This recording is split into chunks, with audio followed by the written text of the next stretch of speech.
네, 우리가 다시 한번 더 인사했으면 좋겠는데요. 우리 찬양대 찬양의 가사처럼 이렇게 인사했으면 좋겠습니다. 예수님을 더욱 사랑합시다라고 말씀하시면서 함께 인사 나누겠습니다. 예수님을 더욱 사랑합시다. 네, 예수님을 더욱 사랑합시다. 네, 주님의 사랑, 언제나 주님을 사랑하는 우리 명륜중앙교회 공동체가 되길 소망합니다. 여러분, 제가 지난주 주일에 우리 중고등부 친구들에게 설교를 열면서 한 가지 질문을 한 것이 있습니다. 네, 저 뒤에 우리 친구들이 있는데 아마 생각이 날 것 같습니다. 여러분들이 가장 중요하게 여기는 것이 무엇입니까? 여러분의 삶 속에서 우리 성도님들의 삶의 순간순간마다 가장 중요하게 여겼던 것이 어떤 것들이 있습니까? 네, 아마 여러 가지 막 떠오르실 것 같습니다. 가족도 떠오르실 것 같고요. 또 나의 집이나 내가 가지고 있는 여러 가지들이 생각날 것 같습니다.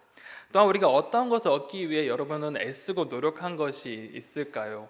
아마 우리의 삶 속에서는 여러 가지 바라고 소망하는 그것을 이루고자 참 많이 노력하고 있었던 것 같습니다.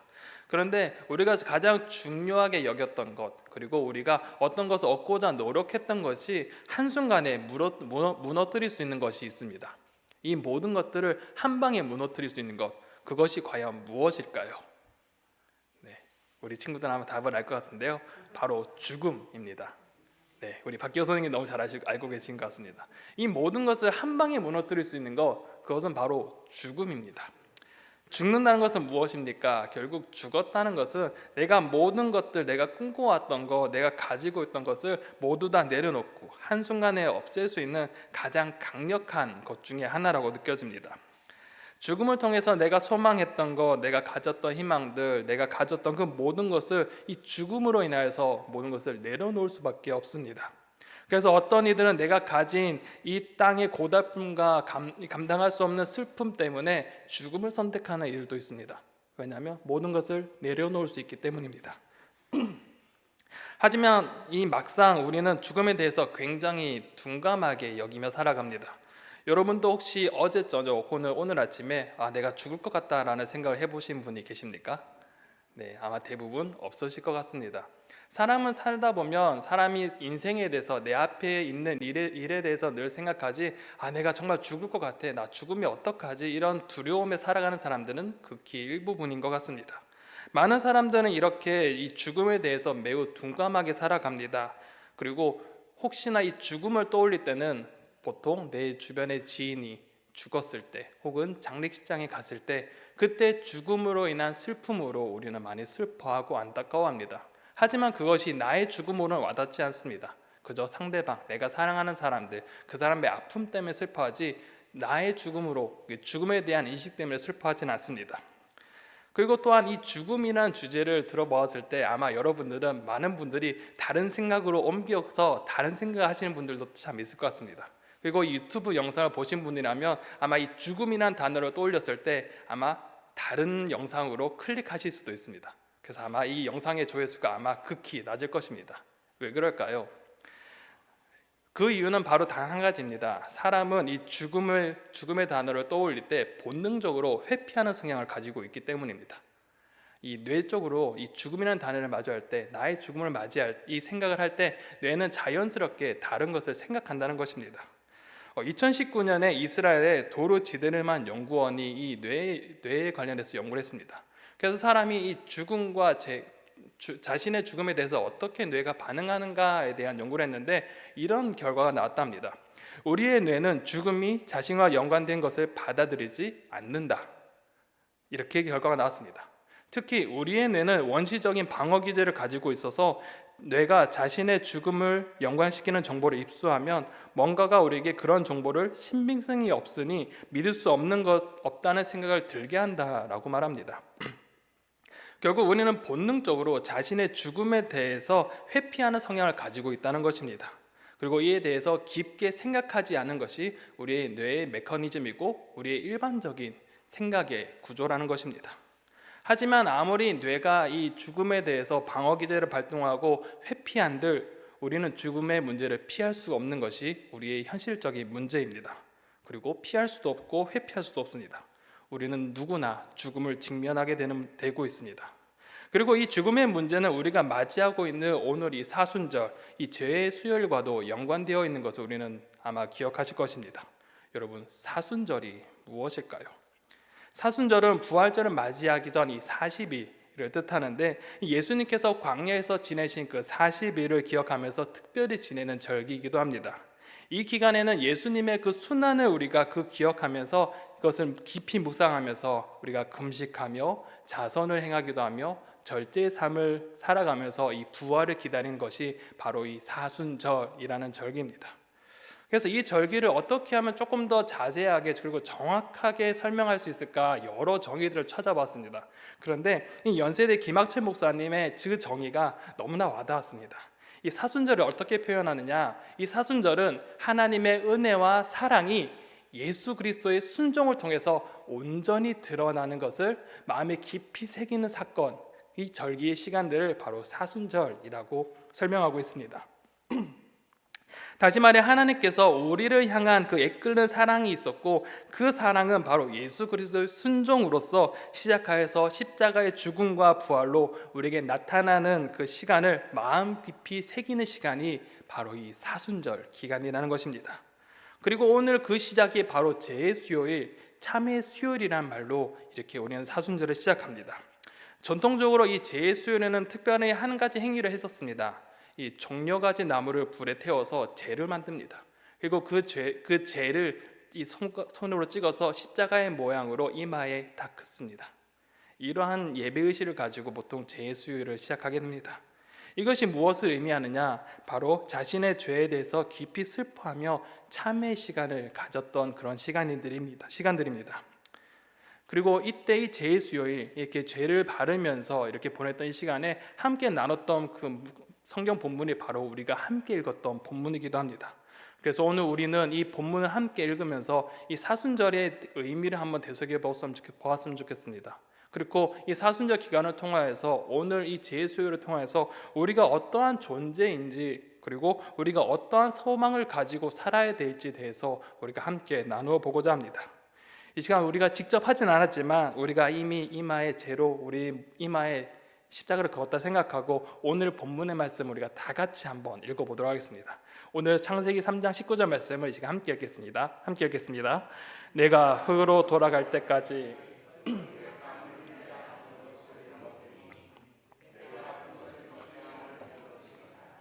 너는 흙이니 흙으로 돌아갈 것이니라 하시니라.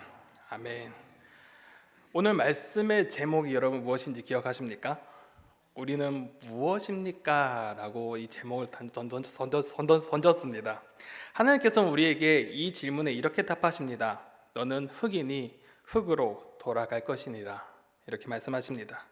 하나님께서는 우리를 향해 우리가 어떠한 존재로 무엇으로 만들어졌는지 우리에게 이 말씀을 통해서 직면하게 하십니다. 하나님께서는 우리를 만드실 때 창세기 2장 7절 상반절에 보면 여호와 하나님이 땅의 흙으로 사람을 지으시고 라고 말씀하셨습니다. 하나님 분명 우리를 흙으로 지었다고 말씀하고 계십니다. 그런데 말이 좋아서 흙이지 실제적으로 이 원어의 의미를 따져보면 흙보다 더 못한 존재로 우리를 만드셨다고 기록합니다. 이 2장 7절 그리고 오늘 본문 3장 19절에 나와 있는 이 흙이라는 단어는 히브리어로 아파르라고 나와 있습니다. 이 말의 뜻이 무엇이냐? 바로 흙이 아니라 먼지입니다. 흙보다 더 못한 먼지, 티끌. 결국 하나님께서 우리를 무엇을 만드셨냐? 티끌로 우리를 만드셨다는 것입니다. 티끌이 무엇입니까? 먼지는 어떠한 존재입니까? 먼지는 바람이 흩날리는 존재입니다. 그리고 쓸모없기도 하고 너무나 무가치한 존재이기도 합니다. 더 나아가 미세먼지라 해서 우리의 몸을 힘들게 하는 유해한 성분을 가지고 있기도 합니다. 그렇처럼 이러한 것들로 우리가 만들어졌다는 것입니다. 결국 우리가 무엇으로 만들어졌느냐? 성경에서 분명히 아파르, 먼지로 우리를 만드셨다고 말씀하십니다. 그런데 흙으로, 이 먼지로 돌아가게 된다고 합니다. 즉 이것은 우리가 죽음을 맞이하는 존재라는 것을 뜻하는 것입니다. 결국 우리는 먼지와 같은 존재로서 죽음을 맞이할 수밖에 없는 존재임을 성경은 우리에게 가르쳐 주십니다. 이는 인간이 무한한 존재가 아니라 유한한 존재이며 우리가 한계를 가지고 있고 죽음을 회피하고 방어기제를 작동한다 할지라도 이 죽음을 피할 수 없는 그런 존재라는 사실입니다. 인간은 죽음을 맞이할 수밖에 없는 존재이기에 우리의 죽음은 당연한 것이고 지극히 정상적인 것이고 상식적인 것입니다. 그래서 많은 사람들은 이 죽음을 거부할 수 없는 운명이라고 생각합니다. 하지만 성경은 이러한 죽음에 대해서, 이러한 태도에 대해서 강력하게 아니라고 말씀하십니다. 우리 세상 사람들은 죽음이 정상이라지만 성경은 아니다 라고 말씀하십니다. 로마서 6장 23절에는 이렇게 기록되어져 있습니다. 죄의 삭은 사망이요 라고 분명하게 말씀합니다. 하나님께서는 우리에게 인간의 죽음이 자연스러운 현상이 아니라 바로 부자연스러운 현상이며 그 원인이 바로 무엇 때문이다? 죄 때문이라고 우리 가운데 말씀하십니다. 그래서 최원배 교수는 인간의 죽음에 대해서 다음과 같이 정의했는데요. 인간의 죽음은 인간의 죄에 대한 하나님의 진노이자 하나님의 심판이며 또한 하나님의 정죄이자 하나님의 저주라고 말씀합니다. 그래서 이 죽음은 자연스러운 것이 아니라 인간이 부자연스러운 것이기에 인간이 누구나 이 죽음에 대해서 본능적으로 무서워하고 두려워한다는 것입니다. 자연스러운 현상이 아니기 때문에 이 죽음에 대해서 두려워한다는 것입니다. 그렇다면 인간은 어떠한 존재였을까요? 원래 인간의 모습, 자연스러운 원래 모습은 어떤 모습일까요? 우리는 무엇으로 만드는 존재였는지 우리는 분명 2주 전에 우리가 함께 나눴을 것입니다. 여러분 기억나십니까? 나는 누구입니까? 라는 제목으로 에베소서 2장 10절 말씀을 함께 나눴습니다. 그 말씀에 이렇게 기록되어져 있습니다. 우리는 그가 만드신 바라 라고 분명하게 기록하고 있습니다. 하나님께서 우리를 만드셨는데 여기서 만들었다라는 이 헬라어 표현이 무엇이라고 했나요? 바로 포이에마라고 말합니다. 이 포이에마 뜻이 무엇이냐? 작품이라는 뜻입니다. 결국 우리는 어떤 존재인가? 하나님께서 만드셨는데 그것을 하나님의 작품, 걸작품으로 우리를 만드셨다는 사실입니다. 그러면서 우리는 한 가지 예를 들었죠. 작품과 상품의 차이가 무엇인가요? 라고 여러분 아마 기억하실 것입니다. 하나님께서는 우리를 상품으로 만들지 않으시고 바로 작품으로 우리를 만드셨습니다. 상품은 그저 팔기 위해 마구마구 찍어낸 희소성이 없는 그저 일반적인 물건이지만 작품은 어떻습니까? 장인이 한 땀 한 땀 자신의 혼을 갈아 넣어서 만든 것이 바로 작품입니다. 바로 우리가 그런 존재라는 것입니다. 하나님께서 우리에게 특별하게 너무나 특별한 존재로 우리를 하나님의 작품, 걸작품으로 우리를 만드셨다는 것입니다. 그렇게 창세기 2장 7절에서는 이렇게 말씀하십니다. 여호와 하나님이 땅의 흙으로 사람을 지으시고 생기를 그 코에 불어넣으시니 사람이 생명이 되니라 라고 말씀하십니다. 우리는 분명 먼지라고 생각했을 때는 분명 무가치한 존재이고 별 볼일 없는 존재이지만 하나님께서 분명 이 먼지에 더하신 것이 있다고 하십니다. 그 특별한 셰프의 키라고 말할 수 있는 정말 특별한 한 가지가 바로 하나님께서는 우리 가운데 그의 생기를 우리 가운데 불어넣으셨다라고 말씀하십니다. 하나님께서 자신의 호흡과 생명을 갖게 하는 그 생명력을 우리에게 불어넣어 주심으로 우리가 생명이 되었다고, 우리가 살아 움직이는 존재가 되었다고 성경 우리에게 말씀하고 있습니다. 그런데 이런 생명이 되었다는 것은 솔직히 지금 우리가 성경에 보는 다른 동식물이 살아 움직이는 것과도 동일합니다. 그런데 다른 동식물을 만들 때 생명력이 있을 때 하나님은 특별히 이러한 단어를 쓰지 않으셨습니다. 이러한 표현도 쓰지 않으셨습니다. 다만 인간을, 사람을 만드셨을 때 하나님께서 지으시고 하나님께서 그의 생기를 불어넣으셨다고 특별하게 하나님께서는 의미를 부여하면서 성경에 기록해 주셨습니다. 그만큼 우리가 비록 살아 움직이지만 정말 다른 동식물들과 구별되는 점이 있다는 것입니다. 하나님께서 우리를 너무나 특별한 존재로 우리를 만드셨고 특별한 애정을 가지고 만드셨다는 것입니다.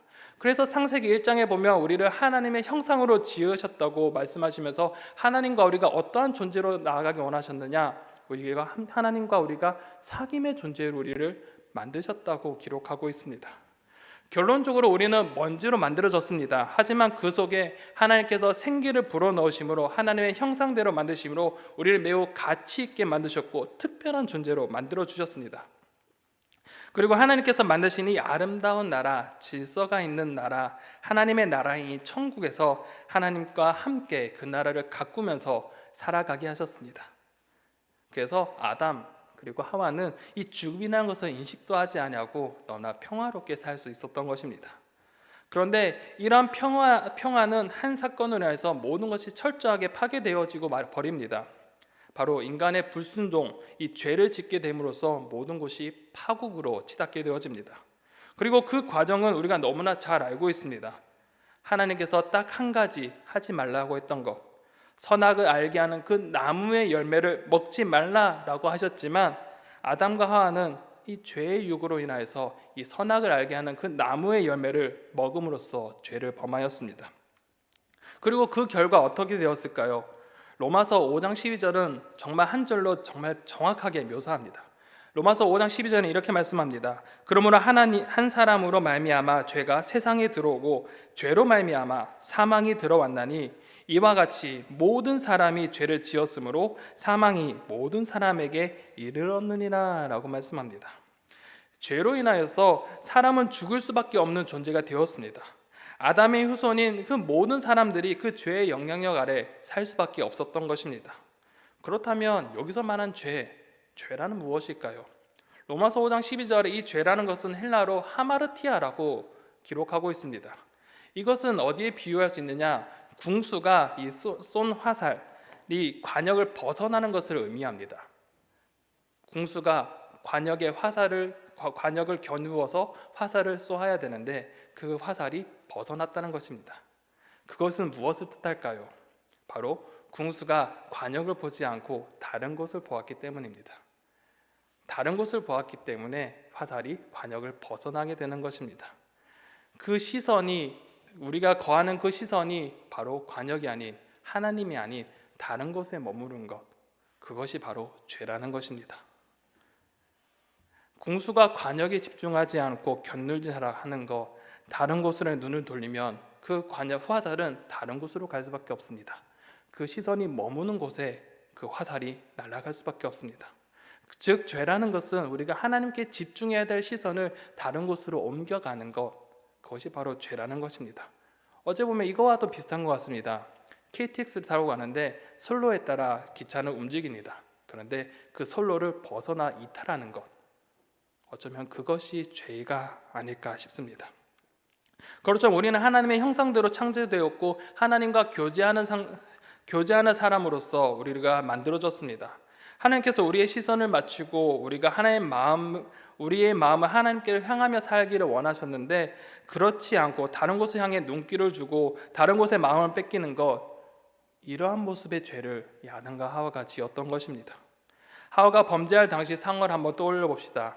여기서 중요한 것은 하와라는 이름이 나중에 지어진다는 것입니다. 그래서 여기선 여자라고 표현되는데 이 여자가 뱀의 유혹을 어떻게 받았는지 창세기 3장 4절에서 5절에 이렇게 기록하고 있습니다. 뱀이 여자에게 이르되 너희가 결코 죽지 아니하리라. 너희가 그것을 먹는 날에는 너희 눈이 밝아져 하나님과 같이 되어 선악을 알 줄 하나님이 아시니라 라고 유혹합니다. 뱀이 이렇게 유혹했을 때 이 여자는 어떻게 반응했을까요? 6절 3반절에 보면 다음과 같습니다.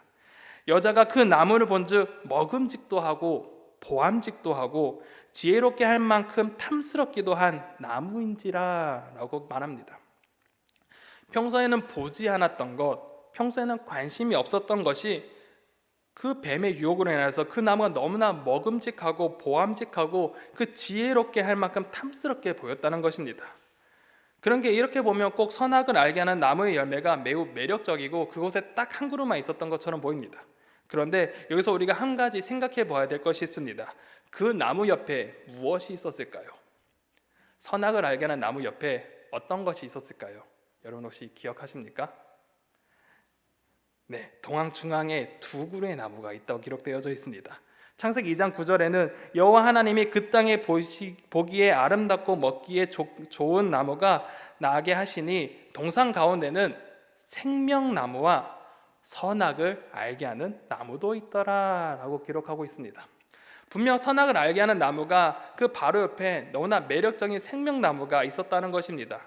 결국 이 당시에는 이 여자가 언제나 이 생명나무에만 관심을 가지고 언제나 그것을 따라 먹으면서 영원한 생명을 누렸다고 합니다. 이 생명나무라는 것이 이 단어에서 나왔던 것처럼 너무나 소중한 나무고 영원한 생명을 얻을 수 있는 나무였습니다. 그리고 항상 이 생명의 나무에 관심을 가지며 살아왔고 이 나무의 열매를 먹음으로써 영원한 생명을 누렸습니다. 그런데 중요한 것은 그 바로 옆에 있는 선악을 알게 하는 나무에는 관심도 두지 않았다는 것입니다. 평소에는 관심도 두지 않았다는 것. 왜냐하면 바로 하나님께서 그 나무의 열매는 먹지 말라고 하셨기 때문입니다. 평소에는 전혀 관심이 없다가 이 뱀의 유혹에 빠지는 순간 우리 그 시선이 어디로 향합니까? 생명나무에만 꽂혀있던 그의 시선이 그 바로 옆에 있는 선악을 알게 하는 그 나무 열매에 꽂히게 되는 것입니다. 시선이 꽂히게 되니 어떻게 보입니까? 보암직하기도 하고 먹음직스럽게도 보인다는 것입니다. 마치 아까 하마르티아의 그 말씀에 그 하마르티아라는 뜻이 갑자기 떠오릅니다. 궁수의 시선이 다른 곳으로 옮겨가는 것, 화살을 다른 곳으로 쏘는 것. 결국 이 하와의 시선이 하나님의 그 생명의 나무에 꽂히는 것이 아니라 유혹으로 그 시선이 선악을 알게 그 나무에게 꽂혔을 때 그에게 감당할 수 없는 유혹들이 찾아오게 된 것입니다. 결국 그의 시선이 빼앗기고 그는 죄를 짓게 되었습니다. 그렇게 자 그들의 시선이 이제 어디로 향하게 되었습니까? 그 시선이 선악을 알게 하는 나무로 꽂혔다가 그것을 먹고 나니 그 시선은 자기에게로 향하게 됩니다. 그래서 자신이 어떠한 모습을 발견하나요? 자신의 헐벗은 모습을 보게 됩니다.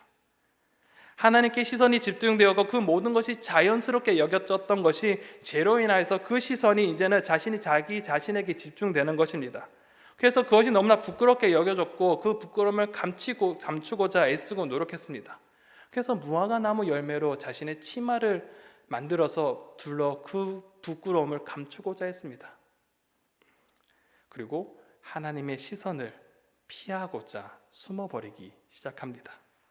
결국 아담과 이 여자는 죄의 대가를 받게 되었습니다. 그 대가가 바로 오늘 말씀 너는 흙이니 흙으로 돌아갈 것이니라 바로 죽음을 맞이하게 되는 것입니다. 영원한 생명을 누리지 못하고 죽음을 맞이하는 존재가 되었던 것입니다. 그래서 아담의 후손인 우리 또한 죽음에서 자유롭지 못하게 된 것입니다. 한 산으로 인해 오랜 기간 많은 이들이 이 죽음의 두려움에 빠지게 된 것입니다. 그런데 여기서 놀라운 일이 한 가지 발생합니다. 아담이 자신의 아내에게 이름을 지어주는데 그것이 무엇일까요? 20절에 이렇게 기록되어 있습니다. 아담이 그의 아내의 이름을 하와라고 불렀으니 그는 모든 산자의 어머니가 됨이더라 라고 기록합니다. 자, 여러분 한번 생각해 볼까요?